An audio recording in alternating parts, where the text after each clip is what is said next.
მოგდებით სტუდიაში კიდევ ერთხელ მოგესალმებით. უკვე რამდენიმე დღეა თბილისში გუნდა კეთდება, სწორედ ამიტომ ჩვენი დღევანდელი თემაც არის უამინდობა. წარმოგიდგენთ ჩვენ სტუმრებს სვეტლანა ნიორაძე, გარემოს ეროვნული სააგენტოს ჰიდრომეტეოროლოგიური პროგნოზების სამსახურის უფროსი, ლუკა ყვავილაშვილი, ნიჭიერის ფინალისტი, თორნიკე შიოლაშვილი, დასუფთავების სამსახურის უფროსი და მე ლუდმელაძე, საქართველოს ეროვნული საავტომობილო სპორტის ასოციაციის ვიცე-პრეზიდენტი.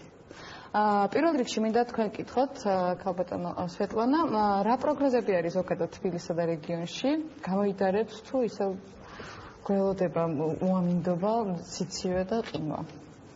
გახსენებთ, დასავლეთ საქართველოში გამოიდარა, უკვე არცად არ თოვს, არც წვიმს და აღმოსავლეთ საქართველოშიც თითქმის უმეტესად უნალექო ამინდია მოსალოდნელი, ზოგან თუ შერჩება, ცოტა თუ წამოთავს კიდე უმეტესად უნალექო ამინდია მოსალოდნელი, მაგრამ მაძლიერებთ ყინვებს.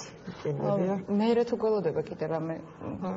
არა, ეს ყინვები ახლა 1-2-3 დღე კიდე შენარჩუნდება და მე უკვე შესუსტებისკენ წავა. ახლა 5-ში უკვე დღის ბოლოს შავი ზღვის მხრიდან შემოდის ცოტა ნოტიო ჰაერის მასები და მოტყდება, გატყდება ეს ყინვები და დასავლეთ საქართველოში ცოტას წამოსვინს და აქაც უკვე ისეთი ყინვები აღარ არის მოსალოდნელი. ეს რისი ბრალი არის ეს ტემპერატურის ესეთი მკვეთრი ცვლილება? ეს ჩვეული არის ყოველ წელს ალბათ არ არის, იმიტომ -16 ცოტა ბევრი არის მე მგონი.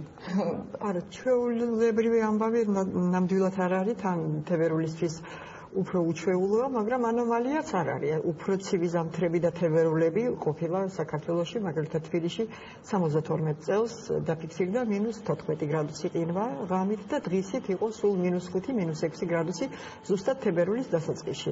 76 წელს იყო ცივი თებერვალი, 84 წელს 2008. კი, იყო წლები რომ მტკვარიც გაიყინა. კი, ხო ნახოთ ახლა რა სიმკაცრის ყინვები იქნება, ვარაუდობ თბილისში დაახლოებით -10, -11 შეიძლება დაფიქსირდეს ღამით ტემპერატურა და დღისითაც უარყოფითი ტემპერატურა გვაქვს -5-მდე. გასაგებია. დასუფთავების სამსახურთან მინდა რომ გადმოვიდე შეკითხვით, რა მდგომარეობაა ამ წუთებში თბილისის ქუჩებში? რა ხდება დასუფთავდა ქუჩები, რომლებიც მოყიდულია? პირველ რიგში მოგესალმებით. დასუფთავების სამსახური უკვე რამოდენიმე დღე არის გადასულია საგანგებო რეჟიმზე. ჩვენ მობილიზებული ყავს მთელი ჩვენი ტექნიკა, ასევე ჩვენი თანამშრომლები. მომარაგებული გვაქვს ტექნიკური მარილი და ეს დღეები უკვე 24 საათიან რეჟიმში ხდება ქალაქში მარილის მოყრის სამუშაოები, განსაკუთრებით გუშინ და გუშინწინ ღამის პერიოდში მოგვიხდა ძალიან ბევრი მარილის მოყრა გახდა საჭირო ქალაქში. ამ წუთისათვის ძირითადად ყველა ქუჩა გახსნილი არის და ეს სამუშაოები რა თქმა უნდა გაგრძელდება იმ პერიოდში, რა პერიოდშიც ჩვენს ქალაქში იქნება თოვლი და ყინვა. უამინდობასთან დაკავშირებით იყო რაღაც პრეტენზიები მერიისადმი, იმიტომ რომ შეიქმნა გადაადგილებასთან დაკავშირებით პრობლემები, მანქანები გაჩერდნენ, ქუჩები მოიყინა, ტაქსები გამოძახებებზე ვერ მიდიოდნენ. რამდენად საფუძვლიანი არის პრეტენზიები მერიისადმი, ხო იყო ცნობილი, რომ თქვათ რაღაცა ერთი კვირით ადრე ან ორი კვირით ადრე, რომ ამინდები გაბუჯდებოდა. რა თქმა უნდა, ჩვენ ამისათვის მზად ვიყავით. როდის დაიწყო თქვათ სამუშაოების ჩატარება, კონკრეტულად რა გაკეთდა მანამდე, სანამ უშუალოდ ფაქტის წინაშე და სანამ თოვლცენა დაიწყებოდა ქალაქში და სანამ ეს დაბალი ტემპერატურები იქნებოდა, ჩვენ რა თქმა უნდა მზად ვიყავით ამისათვის. თუმცა, როდესაც უკვე დაიწყო თოვლცენა და უკვე მოიყინა ქალაქის ქუჩები, ამას გარკვეული პერიოდი ჭირდება. მე კიდევ ერთხელ მინდა ვთქვა და ბუდიში მოვუხადო ყველა ჩვენი ქალაქის მოსახლეს, თუმცა მინდა ისიც დავაფიქსირო, რომ ქალაქში დაახლოებით 2000-მდე ქუჩა არის, სადაც ჩვენ ვახორციელებთ მარილის მოყრის სამუშაოებს და რა თქმა უნდა, ბუნებრივია ამ 2000 ქუჩის გახსნა 10 წუთის 15 წუთის განმავლობაში ვერ მოხდება. ანუ ამას ჭირდება გარკვეული პერიოდი, დაახლოებით 7 საათისთვის უკვე დაიწყო ქუჩებმა მოყინვა ქალაქში, ასევე თოვლიც ფიქსირდებოდა. ეს ის პერიოდია, როდესაც ჩვეულებრივ ამინდშიც უფრო პიკის საათი, ასე ვთქვათ, სადაც რა დროსაც უფრო საცობებიც არის ქალაქში. რა თქმა უნდა, ამ პირობებში ცოტა უფრო შედარებით რთულია და დრო ჭირდება ქალაქის ქუჩებში მარილის მოყრას. თუ გვაქვს საკმარისი მარილის მარაგი, რა თქმა უნდა, მარილის მარაგი საკმარისია და იმ შემთხვევაში თუ გაგრძელდება კიდევ ამდენი ხანი წარმოგიდგენს ჩვენ რა თქმა უნდა გქონდათ. თქვენ როგორ ფიქრობთ?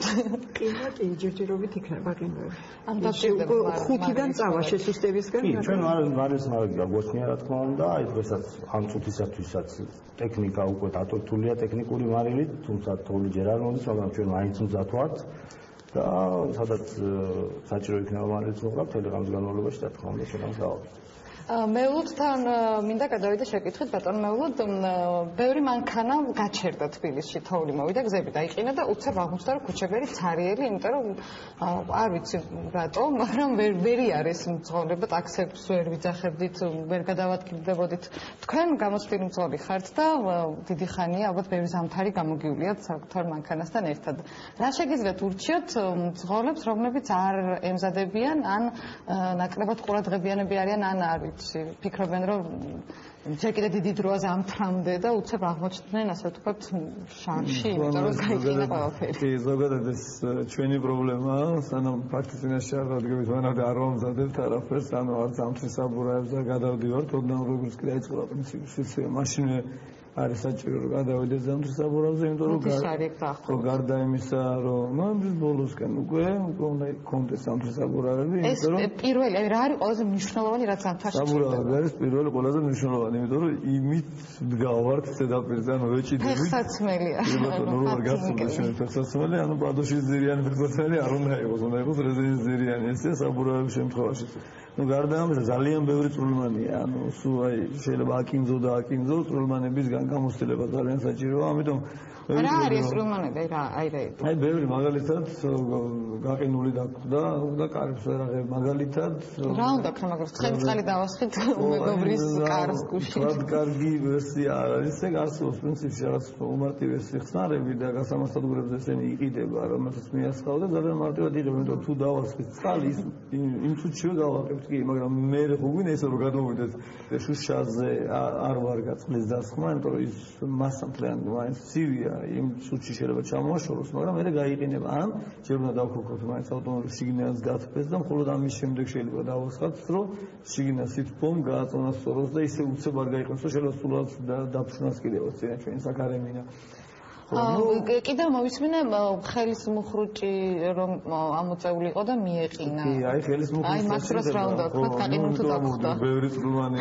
მაგალითისთვის რა თუ ძალიან ყინავს ანუ თოვლი ფაფუკია და წყალი ასა და არის ხო მაშინ არ აღუშავ შეიძლება მოუწევთ ხელის მუხრუჭი მაგრამ თუ უდნავ მაინც სისველე იყო რა ანუ ტემპერატურა მერყეობს სადღაც თბილია სადღაც წყალია თუ წყალია და ამ წყალი მოხდა სადღაც სამუხრუჭე სისტემაში ხო და ჩვენ ამოუწევთ ხელის მუხრუჭი ოდესაც ის გაიყინება ვერაფერს ვერ უზამთ აბსოლუტურად გამორიცხული ანუ დავალოთ სანამ ბოლომდე არ გათვება ჩვენ არ გადნება არ ჩაიწერა იმიტომ რომ გაყინულ სისტემას რას უზამ ვერაფერს ამიტომ ჯობია საერთოდ არ ამოუწევთ ხელის მუხრუჭი ეს არის ესეთი რეკომენდაცია, გავაჩერეთ ავტომობილი, მოუხლოთ საბურავი ან ტროტუარს მივაყუდოთ ან რაღაცეთი ვქნა და ავტობუსის სიჩქარეში ან პარკინგში, მაგრამ ხელის მუხრუჭს საერთოდ არ შევახოთ. რა არის აი ის შეცდომა, რასაც ზამთარში ყველაზე ხშირად მძღოლები უშვებენ, აი რა ცრურწმენა ან რამე ესეთი ნასწავრი, აი ცხელი წყლის დასხმის არ იყოს საფაყინულ კარზე. ძალიან ესეთი მოარული ესეთი ფრაზა დადის, რომ არ შეიძლება მუხრუჭი საერთოდ, მაგალითისთვის ვიტყვი რა. რატომ არ შეიძლება? აბა რა უნდა ქნა, ხო უნდა გააჩერო ადროთი გვია, ხო ან მუხრუჭი რა თქმა უნდა შეიძლება, უნდა იცოდე როდის და როგორ და სიმკვეთრეები არ შეიძლება. ანუ თუ თოვლიან და ყინულიან საფარზე მართავს ავტომობილს, ხო, ნუ მკვეთრი ნებისმიერი სიმკვეთრე ნიშნავს მართვის დაკარგვას, იმიტომ რომ ვერ გამოყვება ავტომობილი. ანუ თუ ასფალტის შემთხვევაში რა, ასაჭეს რაღაცა დოზით მოუხოდით და ის რეაგირებდა თუ არის თოვლიანი ყინულიანი, ნიშნავს რომ ის ისე ვერ რეაგირებს. რაღაცა ადრე უნდა დავიწყოთ ხოლმე მოქმედება და უფრო იმიტომ რომ გაზრდილი არის დრო ალბათ რეაგირების. ყველაზე დიდი შეცდომა რასაც საგზაო შემთხვევა მოყვება ხოლმე ეს არის აი მოუხვიეთ საჭე და ავტომობილი არ მოყვება. ანუ მაინც იქეთ მიდის, საერთოდ ინერცია მიაქნებს. გავქნათ ამ დროს. ჩვენ ვაგრძელებთ შეცდომა რაშია, ვაგრძელებთ კიდევ უფრო მეტად საჭეს მოხვას, იმიტომ რომ გვინდა რომ იქეთ წავიდე საერთოდ საჭეს ვატრიალოთ. არაფრით არ წავა იქით ავტომობილი, იმიტომ რომ მას უკვე ინერცია იქით მიაქანებს და ჩვენ თუ კიდევ უფრო წინააღმდეგობას გავუწევთ, ის პირდაპირ გააგრძელებს სულაც. ანუ პირიქით უნდა დავარბილოთ, უფრო უნდა გასწორებისკენ წამოვიღოთ საჭე და უფრო კალი უნდა გავაკეთოთ უფრო დიდი. და შევეცადოთ რომ სიჩქარე ოდნავ შევანელოთ და არა მკვეთრად. ანუ თუ ვატყობთ რომ არ უხუროს, ვანელებთ და ვაგზელებთ ისე პირდაპირ და მე შევეპარებით და მოვუხურთ. ეს არის რომ გამოუძვრეთ იმ სიტუაციას. კიდევ დაუბრუნდები რჩევების კასკადს თქვენგან. ლუკა, შენ მაინც თუ გიხარია თოვლის მოსვლა? ნუ ეხლა ალბათ როგორც ყველა ბავშვს და მით უმეტეს სრიალის მოყვარულს კი მიხარია თოვლის მოსვლა, იმიტომ რომ საშუალებაა რომ წავიდე გუდაურში ვისრიალო. სრიალო კიდევაც ყველაფერთან ერთად რაც შენზე ვიცით. ხო, სრიალი მიყვარს კი. დიდი ხანია სრიალები 2-3 წელიდან მოგეთ. 2-3 წლიდან თუ 2-3 წელია? 2-3 წლიდან. ანუ კარგად ნოსრიალები. ეგეც რა არის მათემატიკასთან რამე კავშირში სრიალი? ნუ უბრალოდ მამაჩემის ინიციატივით ადრე ასაკში დავიწყე რა სრიალის სწავლა. მერე გამოდის რა მომენტ? ნუ მამაჩემი ალბათ რომ კი და ალბათ ეგრე იქნება. შენ თვითონ თუ მოგწონს რასაც აკეთებ სრიალი? კი ალბათ. გუდაურში რო არ წახვიდე თბილისში რამდენად შეიძლება რომ თოვლით გაერთოს ბავშვი? ნუ რა გუნდაობა არის, ესეც ყველაზე ისეთი ცნობილი გართობა ეზოში მით უმეტეს და ნუ ეხლა უკვე ამ ბოლო დღეებში ციგებითაც სრიალებს ხმები და მოკლედ კარგად ვერთობი რა თოვლის სახელი. რამე ადგილები თუ არის ესეთი რომ ბავშვი იქ რაღაცა შევიკრიბოთ და იქ ერთმანეთს გუნდაზე არ ვიცი, მაგრამ ის ჩემს ახთან არის ძალიან ახლოს რაღაც დიდი ის დაღმართია ძალიან. დაქანებული და იქიდან შეგეცხოვეთ ციგით ხო? ის თავში იყინება თუ წყალს ასხამს? არა, თავში. ესეც ციგებში თავში იყინება. გადასარევი ბავშვებს, რადგან ბავშვები ქუჩაში თამაშობენ ხშირად. მე პირადად მაგათად ძღოლი არ ვარ ფეხით მოსიარულე ვარ, ამიტომ მე შინია ხოლმე მოყენულ გზაზე ფეხით გადასვლაც, იმიტომ რომ მანქანა არ მოცულდეს და აი რაღაცნაირად ეს რომ ვურჩიოთ ძღოლებს რომ სიფრთხილე გამოიჩინო. მგონი მნიშვნელოვანია მაინც ფეხით მოსიარულეებს ვურჩიოთ, იმიტომ რომ ძალიან ხშირად მოყენულის დროს არის ავტომობილი ძალიან დაბალ სიჩქარეზე უკონტროლო. ანუ მაგალითისთვის ალბათ ყველას გვინახავს, ნუ გასართობად მაინც დაუშვათ YouTube-ზე ის რომ მოცურავს და ეძახის მიშველეთ რაღაცებს ყვირის, იმიტომ ძღოლი, იმიტომ რომ ვერაფერს ვერ ცulis აბსოლუტურად და ანუ ავტომობილი გასურდა, მართოს არ ექვემდებარება არაფერი, არ ეჭირება არაფერს და მიდის. ამ შემთხვევაში ხო თუ ფეხით მოსიარულე ოდნავ ყურადღებიანი მაინც იქნება, ძალიან იოლად შეამჩნევს ავტომობილს მართლა დაკარგული, როგორც მინიმუმ თუ მოახერხა მით უმეტეს რაღაცა და სიგნალებას დაიწყებს, ან ყვირის მაინც დაიწყებს მსგოლე რაღაც ესეთი. ან თუ შევატყოთ რომ სწორად არ მოდის და გვერდულად მოდის რაღაცნაირად ავტომობილი. გავერიდოთ ყველანაირად. ეს მას ნიშნავს რომ მას მარტო აქვს დაკარგული ხო და წინასწარ მაინც ყურადღებით ვიყოთ. რომ ვიღაც სადმე არ მოცურავდეს ჩვენსკენ და მხოლოდ ფეხით მოსიარულეებს ხო არ ურჩიოთ, ანუ მძღოლებსაც რა ურჩიოთ, რომ მაინც ფრთხილად ვიაროთ თქვათ ქუჩაში, იმიტომ რომ ბავშვები თამაშობენ, გუნდაობენ. ხო, ალბათობა იმის, რომ ციგით ბავშვი ჩამოიქროლებს ძალიან დიდია, იმიტომ რომ ძალიან უხარია ბავშვებს, რომ ჩვენც ვიყავით ბავშვები და ჩვენც გვიქნია ესეთი რაღაც, ანუ გზაც კი გაგვიფუჭებია ხშირ შემთხვევაში და ეხლაც ხდება ეს, რომ ბავშვები რაღაც ადგილზე წყალს მოსყავენ, იმიტომ რომ რაღაც თავისთვის ყინული მოიწყონ, ესეთი მოულოდნელი ადგილები ყოველთვის არის, ამიტომ ზღოლებს უფრო მეტი ყურადღება იმ შემთხვევაში თუ მივადგით რაღაც დაღმართს, ყველაზე რთული მაინც დაღმართია, დაღმართის შესვლა.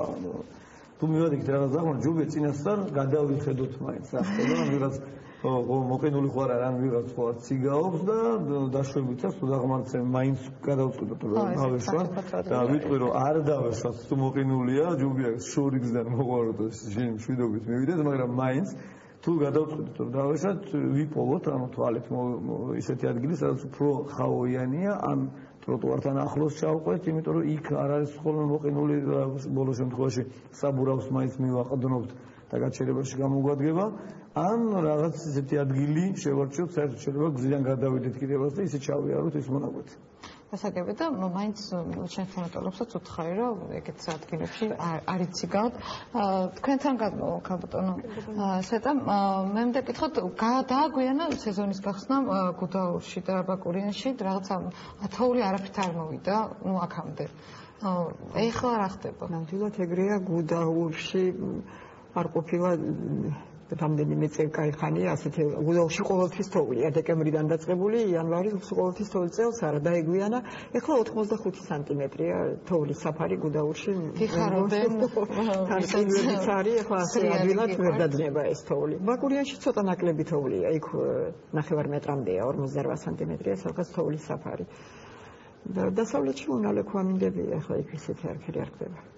შეიძლება მე შეგიკითხო ამ ბოლო დროს ამ ჩემი დაკვირვებით რაღაც ზამთარმა ცოტა გადაინაცვლა ადრე ცოტა დეკემბრიდან იწყებოდა იყო ახლა იწყება იანვარში და თარდება მარტის ბოლოს ფებრუარი უფრო გააქტიურდა ამ ბოლო დროს იმიტომ რომ ჩვენთვისაც რა მრგოლებისთვის თოვლი ძალიან ისეთი მნიშვნელოვანი თემაა როგორც კი წამოვა თოვლი გავარდებით ვიწყებთ ვარჯიშს იმიტომ რომ ცოტა ხანი გვაქვს ეს თოვლი გზაზე იმიტომ რომ სამსახური სასტრაფოდ მარილს ატყვის და მიფუჭებს ანუ პოლიგონს არა რამდენიმე საათი გაქვთ სანამ მოასწროს მარილის დაყრას იმიტომ რომ ჭირდება სადიწყებენ მარილის დაყრას და ანუ სხვა ადგილას გადავადგილებით ხოლმე მოგვძებენ და ჩვენ მივდივართ და ვარჯიშობთ სადაგზა. ამ ხო და რამდენად მართალი ვარ ამაში მართლა ესეა თუ არა ეს ამ არა ეგრე არა. ჯერჯერობით თავის ადგილია გაზაფხულით რომ დეკემბერს იწყება ზამთარი. მეტაკლებად ხან ასეა ხან ისეა.